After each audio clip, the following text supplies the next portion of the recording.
الحمد للہ رب العالمین والصلاة والسلام علی سید المرسلین اما بعد فاعوذ باللہ من الشیطان الرجیم بسم اللہ الرحمن الرحیم الصلاة والسلام علیک یا رسول اللہ وعلی آلک واصحابک یا حبیب اللہ الصلاة والسلام علیک یا نبی اللہ وعلی آلک واصحابک یا نور اللہ۔ دورہ صرف و نحو کے ساتھ حاضر ہیں ہم۔ صرف و نحو کے سبق میں سے صرف ختم کر چکے ہیں، نحو چل رہی ہے ہمارے پاس، اور نحو کے اسباق میں سے بھی ہم نے آخری دن جو ہے وہ تنوین کا سبق مکمل کیا تھا، اور اس کے بعد انا انا لکنا جو ہے ان کی تخفیف کا بیان تھا۔ سابع والخمسون تک ہم نے پڑھ لیا تھا، آج ثامن والخمسون سے ہم نے سٹارٹ کرنا ہے۔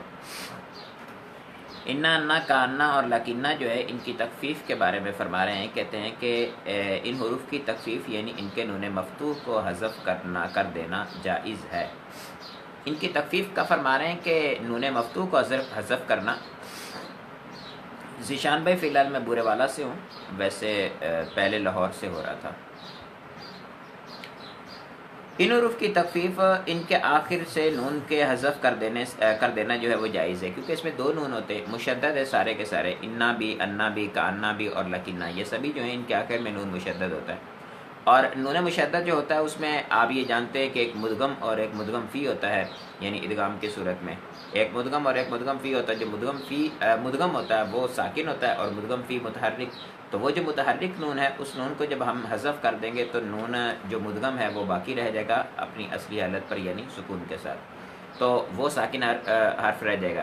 جیسے انا ہے تو اس میں ہم نون متحرک کو حذف کر دیں گے تو ان رہ جائے گا، انا ہے اس میں نون متحرک کو حذف کریں گے تو ان رہ جائے گا۔ اسی طرح سے کانا سے کان اور لکنہ سے لاکن رہ جائے گا، ٹھیک ہے۔ ان میں سے کہتے ہیں کہ جس حرف میں تخفیف کر دی جائے اسے مخففہ کہتے ہیں، ٹھیک ہے، یعنی اس میں تخفیف کر دی گئی۔ تخفیف مصدر سے اس میں مفعول کا صیغہ مخففاتن، ٹھیک ہے۔ تخفیف کے بعد ان کی صورتیں اس طرح سے ہوں گی، ان کان اور لکن۔ قواعد و فوائد بیان کر رہے ہیں، کہتے ہیں کہ ان مخففہ کو عمل دینا قلیل اور نہ دینا غالب ہے، یعنی انا سے آپ جب ان مخففہ بنا لیں گے تو اس صورت میں اس کو عمل دینے کا مطلب یہ ہے کہ یہ عمل کرے اپنے ماں بعد، جیسے یہ مخففہ نہیں ہوتا جب مسکلہ ہوتا ہے، جب اس کو یعنی نون کو ہم حذف نہیں کرتے اس وقت اس کو مسکلہ کہتے ہیں، ٹھیک ہے۔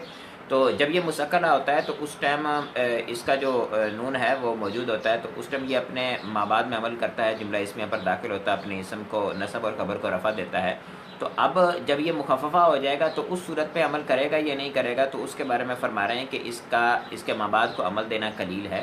عمل دینے قلیل ہونے کا مطلب یہ ہے کہ عمل نہیں دیا جاتا، بہت قلیل ایسا ہے کہ عمل اس کو دیا جائے، لیکن جو ہے وہ کیا کہتے ہیں عمل نہ دینا یہ غالب ہے، یعنی اکثر ایسا ہوتا ہے کہ اس کو عمل نہیں دیا جاتا۔ ان مخففہ کو عمل دینا قلیل اور نہ دینا غالب، اور عمل نہ دینے کی صورت میں اسے لام مفتوح لازم ہے، یعنی جب اس کو عمل نہیں دیں گے تو اس صورت میں ہمیں کیسے پتہ چلے گا کہ یہ ان شرطیہ ہے یا یہ ان مخففہ من المسکلہ ہے، تو اس صورت کے اندر کہتے ہیں کہ پھر لام مفتوح لازم ہے، جو اس بات کو انڈیکیٹ کرے گا، یعنی اس بات کا اشارہ کرے گا کہ یہاں پر قرینہ ہوگا کہ یہاں پر یہ جملہ اسمیہ ہے، اور جملہ اسمیہ جو ہے وہ اس پر انا داخل ہو رہا ہے، حرف مشبہ بالفعل والا۔ تو ان مخففہ کو عمل دینا قلیل اور نہ دینا غالب ہے، اور عمل نہ دینے کی صورت میں اسے لام مفتوح لازم ہے، یعنی لام مفتوح اس پر ضرور آئے گا۔ جیسے ان زیدن عالم ان بکر لصادق۔ اب ان زیدن عالم، اس میں دیکھیں تو ان زیدن عالم میں زیدن عالم جو ہے اس کو عمل دے رہے ہیں، تو اس صورت میں لام مفتوح کو نہیں لے کے آئے، لیکن ان بکر لصادق کی مثال دیکھیں تو یہاں پر جب عمل نہیں دے رہے تو پھر لام مفتوح کو لے کے آ رہے ہیں۔ ان مخففہ عمل کرتا ہے مگر اس کا اسم ضمیر شان ہمیشہ محذوف ہوتا ہے، اس کی خبر جملہ فعلیہ یہ جملہ اسمیہ ہوتی ہے۔ ان مخففہ کے بارے میں فرما رہے ہیں کہ یہ جب بھی ان مخففہ آئے گا یہ عمل کرے گا، یعنی ان مسکلہ ہو تب بھی عمل کرے گا، ان مخففہ ہو تب بھی عمل کرے گا، لیکن جب یہ ان مخففہ ہوتا ہے تو اس صورت میں کہتے ہیں کہ اس کا اسم جو ہے وہ ضمیر شان ہوتی ہے۔ ضمیر شان یا ضمیر قصہ ہو سکتی ہے، ٹھیک ہے۔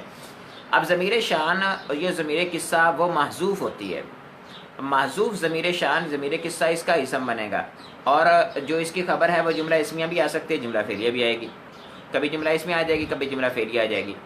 جملہ فعلیہ ہو یا جملہ اسمیہ ہو، اس پر اگر وہ جملہ فعلیہ جملہ اسمیہ نہ ہوتی کو مفرد اسم بھی ہوتا تب بھی وہ حالت رفع میں آتا نا، اور حالت رفیع میں اسم ہونے کی وجہ سے اس کا ہمیں کیا پتہ چلتا کہ وہ مطلب عمل کر رہا ہے یا نہیں کر رہا، کیونکہ وہ مبتدا کی خبر تھا جب اس وقت بھی وہ حالت رفیع میں تھا، اب بھی حالت رفیع میں۔ تبدیلی کا پتہ تو ہمیں تب چلنا تھا جب اسم میں ہوتی، اور اسم اس کا جو ضمیر شان ہوتی ہے اور وہ بھی محذوف ہوتی ہے۔ ضمیر شان بھی ہوتی تو مبنی تھی، اس میں کیا پتہ چلنا تھا، لیکن ضمیر شان جو ہے وہ محذوف ہوتی ہے، موجود بھی نہیں ہوتی، اس وجہ سے اس کا پتہ ہی نہیں چلتا کہ یہ عمل کرے گا نہیں کرے گا، ٹھیک ہے۔ لیکن بہرحال کہہ رہے ہیں کہ اس کا عمل جو ہے یہ عمل کرے گا، لیکن ضمیر شان کے اندر کرے گا جو کہ محذوف ہوگی، اور اس کے بعد جملہ آئے گا وہ بھی مبنی ہوتا ہے۔ مثال دے رہے جیسے رأیت ان زید عالم، میں نے زید کے عالم ہونے کو دیکھا، اور اعلم ان قد نلت الجائزۃ، میں جانتا ہوں تیرے انعام حاصل کرنے کو، ان قد نلت الجائزۃ، میں تیرے انعام حاصل کرنے کو میں جانتا ہوں۔ اچھا یہ مصدر کے معنی میں بھی کر دیتا ہے، کیونکہ اس کو حروف مصدر میں شمار کیا جاتا ہے نا، ہم نے پیچھے پڑھا ہے حروف مصدر پہ۔ ان مخففہ کی خبر جملہ فعلیہ مثبتہ ہو تو اس کے شروع میں قد، کلمہ شرط یا حرف استقبال سین یا سوف آتا ہے، ٹھیک ہے۔ یعنی ان مخففہ کی خبر ہم نے کہا نا جملہ فعلیہ بھی آ سکتی ہے، جملہ اسمیہ بھی آ سکتی ہے، تو کہہ رہے ہیں کہ اگر اس کی خبر جو ہے وہ جملہ فعلیہ ہو اور مثبت ہو، منفی نہ ہو، تو اس صورت میں کہتے ہیں کہ اس کے شروع میں قد کو لانا، جیسے پیچھے مثال آپ دیکھ لیں، اعلم ان قد نلت الجائزۃ، یہ جملہ فعلیہ تھا تو مثبت تھا تو اس پر قد لے کے آئے ہیں۔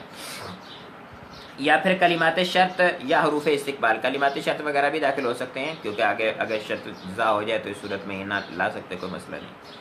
حرف استقبال سین اور سوفا کو داخل کرنا، ان میں سے کسی ایک کو داخل کرنا جائز ہے، جیسے علمت ان سیجیء الغائب، میں نے جانا کہ غائب کے آنے کو میں نے جانا۔ اچھا کأنہ مخففہ ہو تو فرماتے ہیں کأنہ مخففہ بھی عمل کرتا ہے، اور اس کا اسم ظاہر بھی ہوتا ہے اور ضمیر شان بھی ہوتا ہے، یعنی کبھی اس میں ظاہر ہوتا ہے کبھی اس میں ضمیر ہوتا ہے ضمیر شان کے طور پر، جیسے کأن ہندن قمر اور کأن زید اسد۔ اب کأن ہندن قمر اس مثال میں آپ دیکھ رہے ہیں کہ عمل کر رہا ہے، تو کأن زید اسد جو ہے اس میں نظر آ رہا ہے کہ عمل نہیں کر رہا ہے، تو اس صورت میں عمل یہ کر رہا ہے لیکن اس کا اسم ضمیر شان ہے جو نظر نہیں آ رہا ہے، اس وجہ سے ہم کہہ رہے ہیں کہ یہ عمل جو ہمیں ظاہری طور پر نظر نہیں آ رہا بس، ٹھیک ہے۔ یہ اصل میں تھا کأنہ زید اسد۔ کأن مخففہ کی خبر جملہ فعلیہ ہو تو اس میں لم یا قد کا ہونا ضروری ہے۔ کأنہ مخففہ اس کی خبر جملہ فعلیہ ہو، وہاں مثبتہ کی قید تھی لیکن یہاں مثبتہ کی قید نہیں ہے، بلکہ کہتے ہیں کہ جملہ فعلیہ ہو تو اس میں لم یا قد کا ہونا ضروری ہے۔ اس کا مطلب یہ ہے کہ مثبت ہو تو قد ہوگا اور منفی ہو تو لم ہوگا، جیسے کہ لم ترا زیدن، گویا کہ تو نے زید کو دیکھا ہی نہیں۔ کأن قد زال الظل، گویا کہ سایہ جو ہے وہ ختم ہو گیا۔ لکنہ مخففہ عمل نہیں کرتا، جیسے زید عالم ولکن اخوہ جاہل، اگر لکنہ عمل کرتا تو ولکنہ اخاہ جاہل ہونا چاہیے تھا، لیکن ولکن اخوہ جاہل آ رہا ہے، ٹھیک ہے۔ زید عالم ہے لیکن اس کا بھائی جاہل ہے۔ اس کے بعد ان مقدرہ کی بحث ہے، فرماتے ہیں کہ درج ذیل حروف کے بعد ان مقدر ہوتا ہے جو ما بعد میں مضارع کو نصب دیتا ہے، لام جہود، لام کئی، حتی، او اور فا اور واو، ٹھیک ہے۔ لام جہود کیا ہوتا ہے، کوئی فعل ہو منفی ہو اس پر لام اپنا کوئی فعل ہو اور اس پر لام کئی داخل ہو جائے اور اس سے پہلے کانا منفی آ رہا ہو، یعنی کانا یکون ماضی بھی آ سکتا ہے مضارع بھی آ سکتا ہے، وہ منفی آ رہا ہو تو اس صورت کے اندر اس لام کو آپ لام جہود کہہ دیں گے، اور اس کے علاوہ ہو تو لام کئی کہہ دیتے ہیں۔ اور لام کئی کی طرح عمل کرتا ہے کہ بعض اوقات کئی کے ساتھ بھی آ جاتا ہے، کئی والا معنی بھی وہی دیتا ہے، اور بعض اوقات کئی کے بغیر آ جاتا ہے، لی کئی بعض اوقات ہوتا ہے، کبھی لام جار آ جاتا ہے، لام آ جاتا ہے بس۔ حتی جو ہے جب الا ان کے معنی میں ہو اس وقت، او بھی جو ہے یہ بھی یہی کام کرتا ہے جب حتی کے معنی میں ہو، یعنی اب اس کے بعد ان مقدر ہوتا ہے۔ فا سبیہ کے بعد ان مقدر ہوتا ہے اور واو کے بعد بھی ان مقدر ہوتا ہے۔ اچھا ان سب میں سے ہر ایک کا اپنا اپنا مقام ہے، جس مقام پر وہ حذف اپنا ان مقدر ہوتا ہے تو اس کو وہ یہاں پر بیان کر رہے ہیں۔ لام جہود کہتے ہیں کہ وہ لام جارہ ہے جو کانا منفی کے خبر پر آتا ہے، ٹھیک ہے۔ یہ لام جارہ یہ حرف جار ہے، اب حرف جار ہے تو مضارع پر داخل ہو نہیں سکتا، آپ سمجھ سکتے ہیں، وہ مضارع پر جب یہ داخل ہوگا تو ظاہری بات ہے فعل پر داخل ہونے کے لیے درمیان میں ان کو مقدر کا ماننا ضروری ہوگا، کہ اپنا ان کو مقدر مانیں گے تو وہ مصدر مول ہو کر پھر لام جار کے لیے مجرور بن جائے گا، جار مجرور ہو کر پھر کانا کی خبر بن جائے گا۔ تو لام جہود وہ لام جارہ جو کانا منفی کی خبر پر آتا ہے، جیسے ما کان اللہ لیظلمہم. اب اس میں لیظلمہ میں لام جو آ رہا ہے یہ جارہ ہے، مضارع پر تو داخل ہو نہیں سکتا، اس وجہ سے درمیان میں ان کو مقدر ماننا پڑے گا. جب ان کو مقدر مانیں گے تو پھر مضارع کو نصب دینا ضروری ہوگا. اس کے بعد فرما رہے ہیں کہ لام کئی وہ ہے جو کئی کے معنی دیتا ہو. کئی کا معنی دینے کا مطلب سببیت کا معنی دیتا ہے، سببیت کا معنی. جیسے اسلمت لادخل الجنت، میں اسلام لایا تاکہ میں جنت میں داخل ہوں. تو جنت میں داخل ہونے کا سبب اسلام لانا ہے. تو یہاں پر لام جو ہے وہ کئی والا معنی دے رہا ہے. تو یہ لام کئی کہلائے گا. اس کے بعد بھی دیکھیں ان مقدر ہے، اسی وجہ سے ادخلو کے بجائے ادخلا ہوگا، لادخل الجنت. حتیٰ کے بعد ان تب مقدر ہوتا ہے جب یہ کئی یا الہ کے معنی میں ہو، یعنی یہ کئی والا معنی دے یا پھر الہ کا معنی دے، اس وقت اس کے بعد ان مقدر ہوتا ہے. اور اس کا ما بعد اس کے ما قبل کے اعتبار سے مستقبل ہو. اس کا ما بعد اس کے ما قبل کے اعتبار سے مستقبل ہو، حقیقت میں بھلے وہ مستقبل ہو یا نہ ہو. ٹھیک ہے، اس کا ما بعد اس کے ما قبل کے اعتبار سے مستقبل ہو. مثال کے طور پر جیسے اسلمت حتی ادخل الجنت، اب میں اسلام لایا یہاں تک کہ میں جنت میں داخل ہو جاؤں، یا تاکہ میں جنت میں داخل ہو جاؤں. تو اسلام لانا پہلے، اسلام لانے کے اعتبار سے جنت میں داخل ہونا جو ہے وہ مستقبل ہے، بعد میں واقع ہوگا. او کے بعد ان تب مقدر ہوتا ہے جب یہ الہ یا اللہ کے معنی میں ہو. جیسے لألزمنک او تعطی حقی، میں ضرور تیرے ساتھ رہوں گا، میں تیری ملازمت اختیار کیے رکھوں گا، میں تیرے ساتھ چپکا رہوں گا یہاں تک کہ تو مجھے میرا حق دے دے. ٹھیک ہے، او تعطی یعنی یہاں تک کہ تو دے دے حقی میرا حق. اب اس مثال کے اندر دیکھیں تو یہاں تک کا معنی دے رہا ہے، حتیٰ کا معنی دے رہا ہے. ٹھیک ہے، اور یہ اس معنی میں ہے لألزمنک الی ان، یا پھر الا ان تعطی حقی. الی ان کا مطلب جیسے میں تیرے ساتھ ہمیشہ رہوں گا یہاں تک کہ تو میرا حق دے دے، یا میں تیرے ساتھ رہوں گا مگر یہ کہ تو میرا حق دے دے. ٹھیک ہے، دونوں صورتوں میں الا کا معنی کر لیں یا الاغن کا معنی کر لیں، دونوں صورتوں کے اندر ترجمہ درست ہو جائے گا. اور جو او ہے وہاں پر پھر اس کے بعد ان مقدر ہونا لازم ہوگا، تو ان مقدر کریں گے. اس کی وجہ سے مضارع کے آخر میں منصوب ہوگا. توتیا کو دیکھ لے، اس کو منصوب آ رہا ہے. فا کے بعد ان مقدر ہوتا ہے. یہ فا سبیہ جو ہے یہ ویسے تو جو اوپر استاد صاحب نے بیان فرمائے ہیں مقامات، تو وہ 6 بیان فرمائے ہیں، لیکن خود فا سبیہ جو ہے اس کے واقع ہونے کے بھی بہت سارے مقامات ہیں. یعنی خود فا سبیہ بہت سارے مقامات پر مقدر ہوتا ہے، فا سبیہ ہوتی ہے اور اس کے بعد پھر ان مقدر ہوتا ہے. تو کہہ رہے ہیں کہ فا کے بعد ان کا مقدر ہونا تب صحیح ہوتا ہے جب اس سے پہلے اب امر ہو، نہیں ہو، دعا ہو، استفہام ہو، نفی ہو، تحزیز ہو، تمنی ہو، عرض ہو. اب دیکھیں اس کے خود کے بہت ساری صورتیں بن گئی. امر 1، نہیں 2، دعا 3، استفہام 4، نفی 5 اور تحزیز 6، تمنی 7 اور عرض 8. یعنی 6 صورتوں میں سے جو فا ہے اس کی اپنی پھر 8 صورتیں بن جاتی ہیں، اور ہر ایک کی الگ الگ اپنی اپنی مثال بنتی ہے. تو فرماتے ہیں کہ یہ ہوں اس سے پہلے اور اس کا ماقبل اس کے مابعد کا سبب بن رہا ہو، کیونکہ فا سبیہ ہوگی. اس فا کو ہم فا سببیہ کہتے ہیں نا، ماقبل کے لیے سبب بنتی. تو کہتے ہیں رب اغفر لی فافوزا، اے میرے رب مجھے بخش دے تاکہ میں کامیاب ہو جاؤں. ٹھیک ہے، اس سبب سے کہ تو مجھے بخش دے گا تو میں کامیاب ہو جاؤں. حل عندک ماء فاشربہ، تیرے پاس پانی ہے کہ میں اس کو پیوں، یعنی تیرے پاس ہوگا تو سبب سے میں پیوں گا. ما تأتینا فنکرمک، تو ہمارے پاس آیا ہی نہیں کہ ہم تیرا اکرام کرتے ہیں، یعنی تیرا اکرام نہ کرنا جو ہے اس کی وجہ تیرا نہ آنا ہے. اس کے بعد کہہ رہے ہیں یہ 2 امر کی مثال دی انہوں نے، استفہام کی دی ہے اور یہ نفی کی مثال دی ہے. دعا، تحزیز، استفہام، تمنی، عرض وغیرہ اور نہیں سب کے ساتھ آتا رہتا ہے. یہ فا سبیہ کثیر الوقوع ہے، لیکن ہمیں فا سبیہ کی پہچان نہیں رہتی. یہ 8 صورتیں ہونے کی وجہ سے نا یاد نہیں رہتی طلبا کو کہ کون کون سی صورتوں میں ان مقدر ہوتا ہے. واو کے بعد ان مقدر ہونا تب صحیح ہے جب اس سے پہلے مذکورہ بالا 8 چیزوں میں سے کوئی چیز ہو، وہی فا سبیہ والی. جیسے لو لیتحت و تفوزا، تو نے محنت کیوں نہیں کی کہ تو کامیاب ہوتا، اس سبب سے یہ کامیاب ہوتا. اب یہاں پر جو ہے یہ تحزیز پائی جا رہی ہے. ٹھیک ہے، لیت لی علما وانفقہ، کہ کاش میرے پاس علم ہوتا میں اسے خرچ کرتا. تو یہاں پر لیت لی علما جو ہے یہ اپنا تمنی ہے. صحیح. اس کے بعد ہے الا تنزل بنا وتصیب خیرا، تو ہمارے پاس کیوں نہیں آتا کہ تجھے اچھائی پہنچے، بھلائی پہنچے. تو یہ جو ہے وہ کیا کہتے ہیں عرض ہے.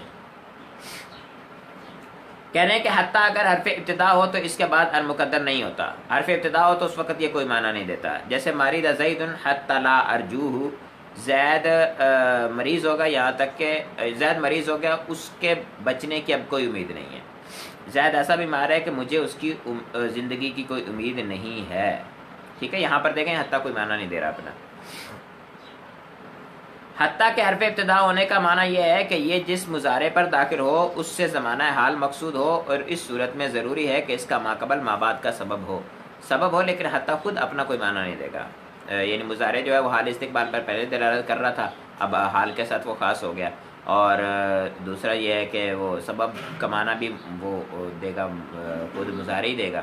تو اس وجہ سے حتیٰ کا اپنا کوئی معنی نہیں ہوگا اس وقت. جو ان علم اور رؤیت وغیرہ کے بعد آتا ہے وہ مخففہ ہوتا ہے، لہٰذا وہ مضارع کو نصب نہیں دے گا. یعنی علیمہ اس کے مشتقات جتنے بھی بنتے ہیں ان سب کے بعد آ جائے، یا پھر رایرا جو ہے ان کے مشتقات کے بعد آ جائے، تو اس صورت کے اندر ان جو ہے یہ مخفف من المسکرہ ہوتا ہے، یعنی یہ حرف مشبہ بالفعل ہوتا ہے.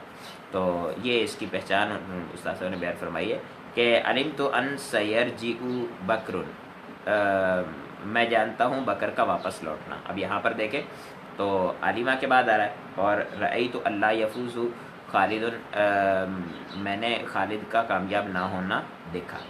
تو یہاں پر را کے بعد آ رہا ہے، تو دونوں صورتوں کے اندر مضارع کو نصب نہیں دے رہا. مضارع کو نصب نہ دینے کا مطلب یہی ہے کہ یہ ان مصدریہ ہی نہیں ہے، یہ ان مخفف من المسکرہ ہے. جو ان ظنن اور حسبان وغیرہ کے بعد آتا ہے اس کا مصدریہ ہونا مخفف ہونا دونوں جائز ہے. یعنی یہ بھی وہ بھی اوپر والے عالمہ اور راہ جو تھے یہ بھی افعال قلوب سے تھے، اور زنہ اور حاسبہ جو ہے یہ بھی افعال قلوب سے ہیں، لیکن فرما رہے ہیں کہ زنہ اور حاسبہ کے بعد آئے گا تو اس صورت میں دونوں طرح سے جائز ہے، لیکن عالمہ اور راہ کے بعد آئے گا تو اس صورت پہ اس کا جو ہے وہ متعین ہو جائے گا مخفف ہونا. تو اس وقت مصدریہ ہونا اور مخفف ہونا دونوں جائز ہے. جیسے ظننت اللہ یجیء زید، یا پھر اللہ یجیء زید. آپ عمل دیں گے تو وہ ہو جائے گا مصدریہ، نہیں دیں گے تو مخفف ہو جائے گا من المسکرہ. اس کے بعد سبق ہے شرط و جزا کا. فرماتے ہیں کلمہ شرط جن دو جملوں پر داخل ہوتا ہے ان میں سے پہلے کو شرط اور دوسرے کو جزا کہتے ہیں. شرط جملہ فعلیہ ہمیشہ جملہ فعلیہ ہوتی ہے، اور جزا کبھی جملہ فعلیہ اور کبھی جملہ اسمیہ ہوتی ہے. جیسے من یدحک یدحک ان اسلمت انت فانت فائز. ٹھیک ہے. شرط جو ہے وہ جملہ فعلیہ ہمیشہ ہوگی، اور جزا جو ہے یہ کبھی جملہ فعلیہ اور کبھی جملہ اسمیہ ہو سکتی ہے. پہلی مثال میں دیکھیں من یدحک یدحک، پہلی مثال میں شرط اور جزا دونوں جملہ فعلیہ ہیں. دوسری مثال میں ان اسلمت فانت فائز، اس میں شرط جملہ فعلیہ ہے اور جزا جو ہے جملہ اسمیہ آ رہی ہے. اس کے بعد فرما رہے شرط و جزا کے احکام. شرط و جزا دونوں مضارع ہوں تو دونوں پر جزم واجب ہے. جیسے ان تکرم تکرم، اگر تو عزت کرے گا تو عزت کی جائے گی. ٹھیک ہے. شرط و جزا دونوں اگر مضارع ہوں تو دونوں کا جزم، شرط مضارع ہو تو مضارع کو جزم، اور اگر شرط ماضی ہو اور جزا مضارع ہو تو اس صورت میں جزم دینا یا نہ دینا دونوں جائز ہیں. اس کا تذکرہ میرے خیال میں پہلے بھی گزرا ہے، اور وہی استاد صاحب یہاں پر بیان کریں گے. فرماتے شرط و جزا دونوں مضارع ہو تو دونوں پر جزم واجب ہے. اگر دونوں ماضی ہوں تو ان میں لفظاً کوئی تبدیلی نہیں ہوگی، کیونکہ دونوں ماضی تو ماضی مبنی ہوتا ہے. ٹھیک ہے. جیسے من جدہ واجدہ. صرف شرط مضارع ہو تو شرط پر جزم واجب ہے. جیسے ان تصبر اجرتا، اگر تو صبر کرے گا تو اجر دیا جائے گا. اب اس مثال کے اندر شرط مضارع ہے تصبر، تصبرو سے تصبر، اس کو جزم دیں گے. اور اجرتا جو ہے یہ ماضی ہے، تو ماضی کو ظاہری بات ہے مبنی، اس پہ کوئی عمل نہیں ہوگا. اور فرماتے ہیں کہ صرف جزا مضارع ہو تو جزا پر جزم اور رفع دونوں واجب ہے. یعنی اس کو جزم دینا، عمل دینا، یا عمل معنوی کے طور پر رکھنا، اس کو دونوں طرح سے ٹھیک ہے. جیسے ان جئت تکرم تکرمو. ٹھیک ہے. اگر تو آئے گا تکرم تو تیری عزت کی جائے گی، یہ تکرمو تیری عزت کی جائے گی. 4 صورتوں میں جزا پر فعل آنا واجب ہے. یہ ہو گئی صورت جو ہے کیا کہتے ہیں اس کے جزا کے جزم دینے کی، شرط جزا کو جزم دینے کی. اب فا کو کب لانا واجب اور کب نہ لانا واجب، اور کب لانا اور نہ لانا دونوں جائز. ان صورتوں کو بیان کریں گے. تو فرماتے ہیں 4 صورتیں ایسی ہیں کہ جن میں فا کو لانا واجب ہے. جزا جملہ اسمیہ ہو جیسے ان اسلمت فانت مفلح، ٹھیک ہے، اب جملہ اسمیہ آ رہی ہے انت مفلح تو اس پر فا کو لانا واجب ہے. جزا جملہ انشائیہ ہو، جملہ انشائیہ بہت سارے ہیں، وہ سارے جو جملہ انشائیہ ہیں ان میں سے جو بھی ہو جائے تو اس صورت کے اندر فا لانا واجب ہے. جیسے اذا لقیت عالما فاکرمہ، جب تو کسی عالم سے ملے تو اس کی عزت کر، امر ہے تو اس پہ فا کو لانا لازم ہے. جزا فعل ماضی قد کے ساتھ ہو، جیسے من اسلم فقد فاز، جو اسلام لایا تو تحقیق اس نے کامیابی حاصل کی. آپ دیکھیں ماضی ہے اس پر قد داخل ہو رہا ہے تو یہ جو ہے وہ فا کو لانا واجب. 3 صورتیں. چوتھی صورت یہ ہے کہ جزا فعل مضارع لن سین یا سوفا کے ساتھ ہو. جزا فعل مضارع ہو اور اس پر لن داخل ہو رہا ہو یا سین داخل ہو رہا ہو یا سوفا داخل ہو رہا ہو. حروف نسبت تمام نہیں، صرف لن کی بات ہو رہی ہے. جیسے من یکفر فلن ینجوا، تو اس صورت کے اندر جو ہے وہ مضارع کو اپنا اس پر فا کو داخل کرنا جو ہے وہ لازم ہے. 2 صورتوں میں جزا پر فا لانا جائز نہیں، جیسے جزا ماضی قد کے بغیر ہو، جیسے انسمتا نجحتا، اگر تو روزے رکھے گا تو کامیاب ہو جائے گا. جزا کے شروع میں لم آ رہا ہو، جیسے من یکذب لم ینجح، جو جھوٹ بولتا ہے وہ کامیاب نہیں ہوتا. 2 صورتیں ہیں، ان میں فا کو داخل کرنا نہ لانا واجب ہے. پہلی صورتیں 4 تھی جن میں لانا واجب، اور یہ صورتیں 2 جن میں نہ لانا واجب. اس کے علاوہ جتنی بھی صورتیں ہیں ان کے اندر لانا اور نہ لانا دونوں طرح سے جائز ہے. 2 صورتوں میں جزا پر فا لانا یا نہ لانا دونوں جائز ہے. جزا فعل مضارع مثبت ہو، جیسے ان یضرب فاضرب یا فاضرب یا پھر اضرب اکیلا. اور جزا مضارع منفی لام کے ساتھ ہو، لا نفی کے ساتھ ہو، جیسے ان یضرب فلا اضرب یا لا اضرب، دونوں صورتوں میں جائز ہے. ٹھیک ہے جی. اس کے بعد ہمارا سبق ہے ندا اور منادا کا، اور ترکیب و استغاثہ کا ہے، اور پھر اس کے بعد قسم اور جواب قسم کا ہے. اس کو ہم رکھتے ہیں کل کے لیے. پھر اور مبتدا کی قسم ثانی کا بیان آ رہا ہے. مبتدا خبر فاعل مفعول کی تقدیم و تاخیر کا باب ہے. اہم ابواب ہیں، اغراء و تحذیر کا ہے چھوٹے چھوٹے سبھی. نسبت کا بیان ہے، تصغیر کا بیان ہے. جی کسی قسم کا سوال ہے تو ارشاد فرمائیے. صلات کا بیان ہے.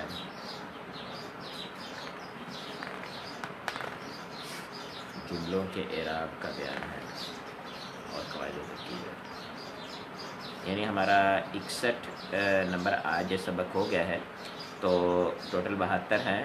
تو اس کا مطلب یہ ہے کہ 9 اور 2 11 اسباق باقی رہ گئے ہیں. دیکھتے ہیں کل دعا کریں 5 ہو جائیں، تو پرسوں 5 ہو جائیں 10 ہو جائیں گے. اور آخری دن قواعد ترکیب والا سبق جو کافی بڑا ہے تو اس کو کر لیں گے انشاءاللہ. اسحاق ڈار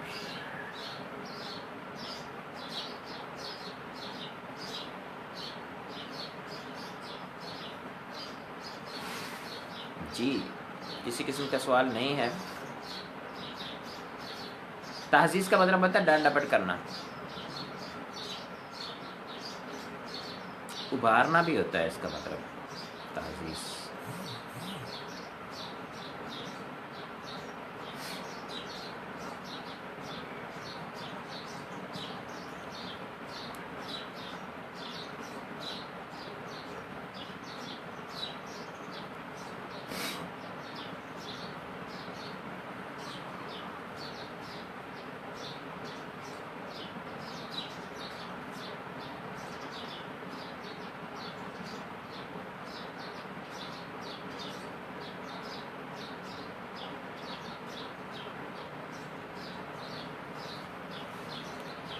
ٹھیک ہے جی. جزاک اللہ خیرہ. السلام علیکم ورحمۃ اللہ وبرکاتہ.